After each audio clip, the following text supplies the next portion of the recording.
Bom, pessoal, você está gostando aí da série de vídeos sobre lentes? Tem bastante coisa que você não sabia, tem bastante coisa que você já sabia também, que eu estou reprisando, mas é importante, é um assunto bastante vasto e longe de esgotar esse assunto aqui em vídeos aqui no YouTube.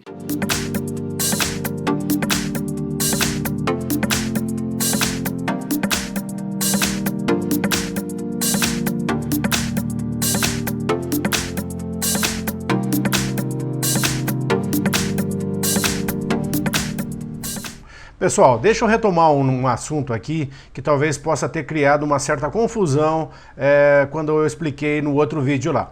Então a Canon aqui, e nós estamos dizendo o seguinte, que aqui, supondo que essa fotografia foi tirada com uma lente 35mm. Então a foto 35mm na full frame vai ser todo o quadro. E falamos também que se você for tirar a mesma foto com um sensor cropado, que é o APS-C, com fator de corte 1.6, a 35mm vai pegar esse enquadramento. Dino, mas se eu fosse fazer a mesma foto no APS-C, quantos milímetros eu precisaria ter aqui fora para fazer a mesma foto?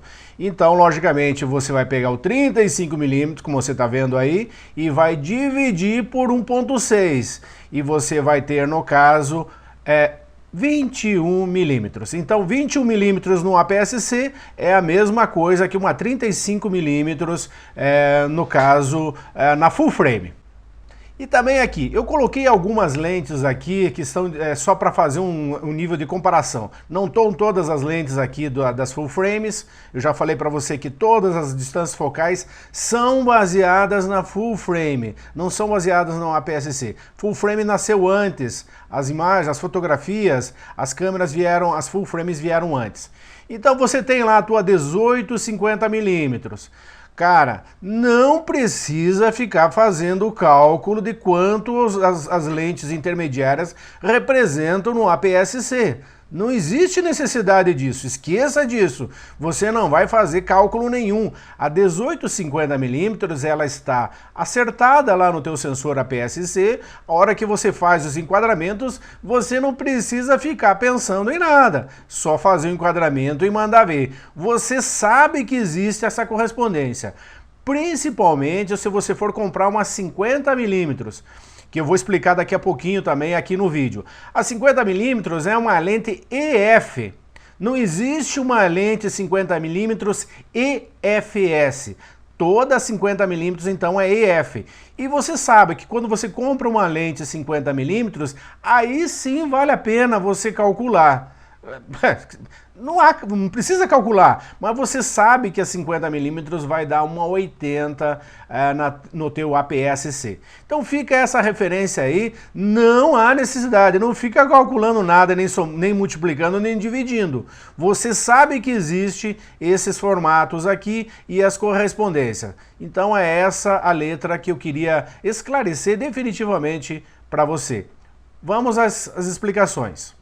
Então vamos aqui às nossas explicações e eu vou trazer uma parte prática aqui de algumas questões que envolvem as lentes e algumas configurações que eu utilizo e que seria importante passar para você. O que eu estou fazendo aqui? Eu estou, na verdade, aqui monitorando, eu estou no módulo de vídeo, poderia ser módulo manual também de fotografia, mas eu estou usando aqui o Live View no módulo de vídeo. Eu estou usando aqui esse monitoramento que é o do Magic Lantern. Então o Magic Lantern ele dá alguns apps para você poder fazer a monitoração das tuas produções de vídeo e de foto. E aqui é interessante, ó, na verdade o Magic Lantern está falando que eu estou usando aqui a posição em 55mm, eu estou em 5.6, estou usando aqui uma velocidade de 1/84. Eu já recomendei para você que em alguns casos você tem que usar 1/60 e em até muito pouca luz usar 1/30. Mas aqui eu estou usando 1/84 até porque eu tenho um contraluz lá atrás. Ó, você está vendo esse contraluz aqui da minha janela. Então eu estou usando 1/84 e estou usando uma ISO 400 e White Balance manual 5.400. Tranquilo? E aqui também, só para você ter uma ideia da dimensão aqui do meu estúdio, da onde que eu estou a 2,50 m lá do nosso bonecão. Então você está vendo aí, eu estou a 2,50 m do meu objeto, no caso aí do meu auxiliar de palco, o bonecão. Qual é a característica de lente da 1855? Você já viu aí, deixa eu abrir aqui a imagem. Ó, abrir a imagem, você pode ver até meu set aqui. Eu estou usando uma luz aqui e essa luz à esquerda aqui também para iluminar. E você notou aqui que a 2,50 m, a 2,50 m que eu estou da câmera do objeto, eu consigo pegar esse objeto da cabeça aqui até os pés, e na hipótese que esse objeto aqui parece pequeno, mas ele tem 1,65 m, 1,60 m de altura. Então com a 18 milímetros, você consegue fazer um enquadramento padrão aí do dia a dia, tá? Então é uma lente que nessa posição grande angular, 18 milímetros grande angular, ela te permite você fazer alguns ajustes bem interessantes dos teus enquadramentos. Deixa eu só fechar um pouquinho aqui a minha câmera. Esse é um tripézinho Tabajara que eu tenho aqui, então você já viu como é que ele funciona, né? Mas é assim mesmo. Então eu tenho aqui a 18 milímetros. O que mudou na 18 quando eu coloco na 18 milímetros? Aqui, o f3.5. Se em 55 eu consigo máximo de 5.6, com 18 milímetros, o máximo de abertura eu consigo 3.5. Aqui a velocidade está fixa, está no manual, está 1/84, a mesma coisa, e a ISO aqui está em 400. Você viu que está estourando mais ali. Quando eu abri aqui a 18 milímetros, até porque entrou mais 3.5 aqui, ó, o que eu teria que fazer? Eu vou dar uma baixadinha aqui na minha ISO, até dar uma equilibrada melhor lá. Se você olhar aqui o fotômetro, também está um pouquinho superexposto por causa da janela, desse contraluz que está aqui.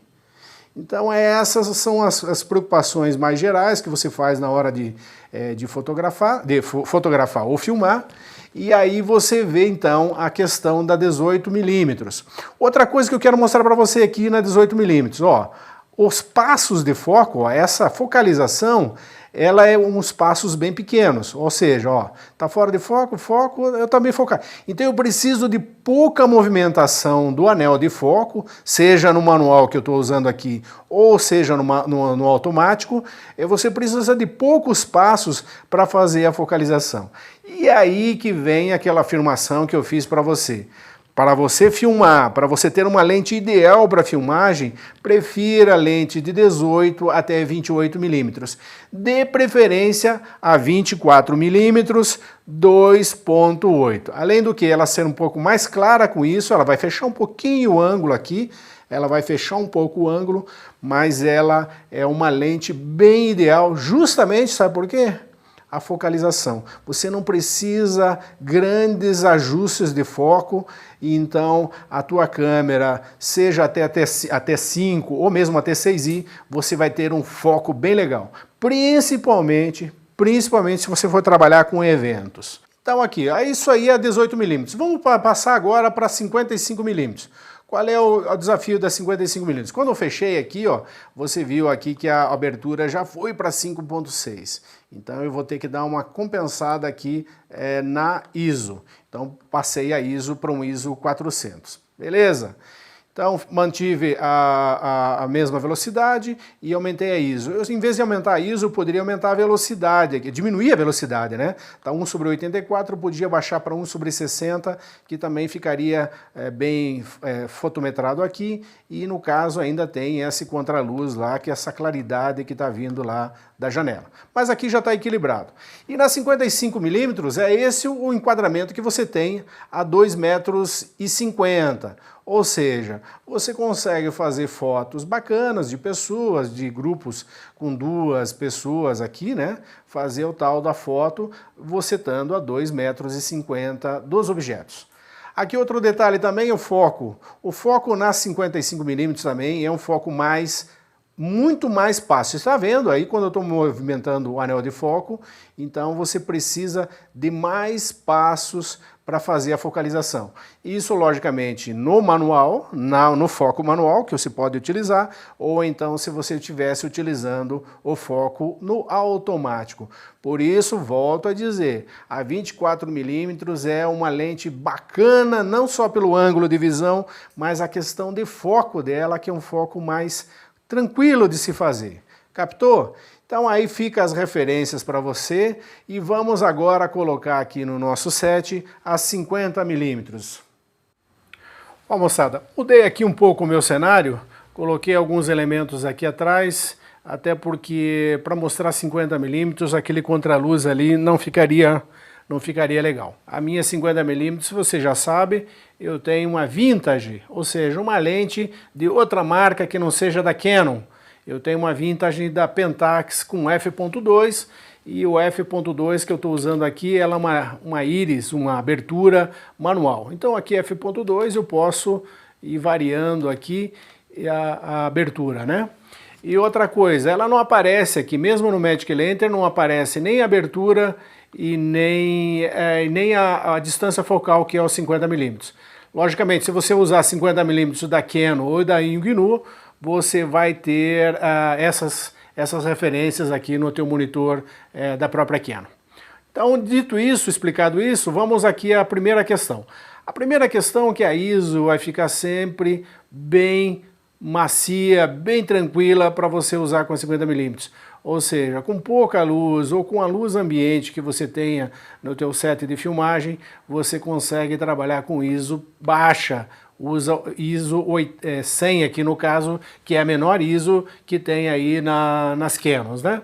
Outra coisa aqui, a velocidade também mantive a mesma, e aqui eu estou usando um White Balance 5400, que tá meio esverdeadinho aqui, mas eu poderia trabalhar com essa White Balance, mas fica assim mesmo. E logicamente eu estou trabalhando aqui com o Manual Focus. Então, qual é a principal vantagem da 50mm? Abertura, meu amigo. Abertura. Então, eu tenho uma abertura bem alta, f.2 ou f1.8 no caso das Canons. Então é esse enquadramento que dá, um enquadramento legal, e sempre pense o seguinte, eu estou aqui a 2 metros aproximadamente, 2,10 metros aproximadamente de distância lá do bonecão. Então você já viu que para você fazer o enquadramento desse primeiro plano aqui, ó, pegar aqui na metade do peito até a cabeça e deixar um tetinho, você tem que estar a 2 metros do teu objeto, pessoa principalmente, né? E você conseguiria colocar aqui no máximo 2 pessoas no enquadramento a 2 metros. Então aí tem uma dificuldade dos teus enquadramentos trabalhando com a 50mm. Por isso que eu falo que ela é específica. Então aqui o que eu posso fazer? Eu posso também dizer para você que é o seguinte, a focalização da 50mm ela também tem muito espaço. Você está vendo aí, eu estou mexendo aqui no anel de foco, então para focalizar ela tem bastante pontos, bastante passos para fazer a focalização, diferente da 18mm que eu te mostrei lá atrás. Então é essa uma das dificuldades da 50mm. Deixa eu colocar um pouquinho mais perto aqui para te mostrar o desfoque de fundo. Então, moçada, você está vendo aí, aproximei a câmera a aproximadamente um metro de distância aqui do bonecão.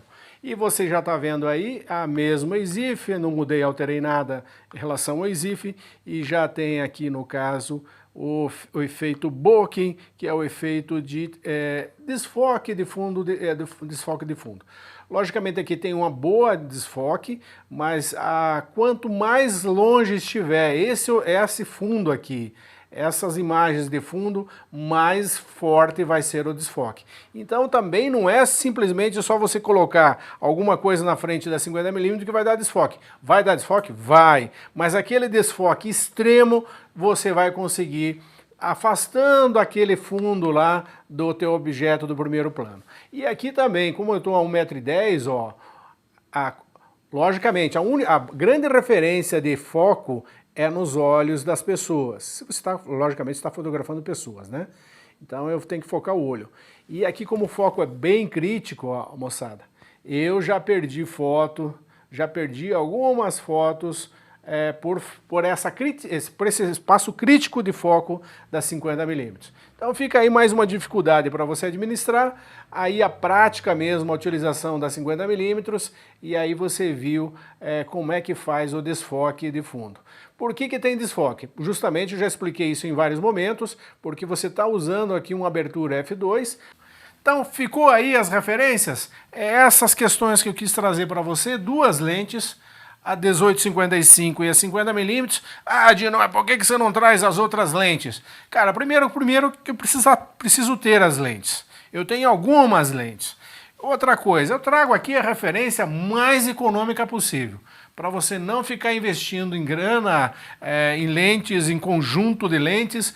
Use bem a lente do kit, use bem uma 50mm, depois você vai adquirindo à medida do possível, com o que você tem na mão, com a câmera que você comprou, com o kit e com uma cinquentinha, cara, você nada de braçada e faz muita coisa. Então a referência é essa. Eu trago aqui orientações para você não gastar muito dinheiro e se dar bem aí, tanto em fotografia como em vídeo. Gostou? Curta. Tem alguma dúvida? Deixa no comentário. Se não se inscreveu, inscreva-se. Até a próxima!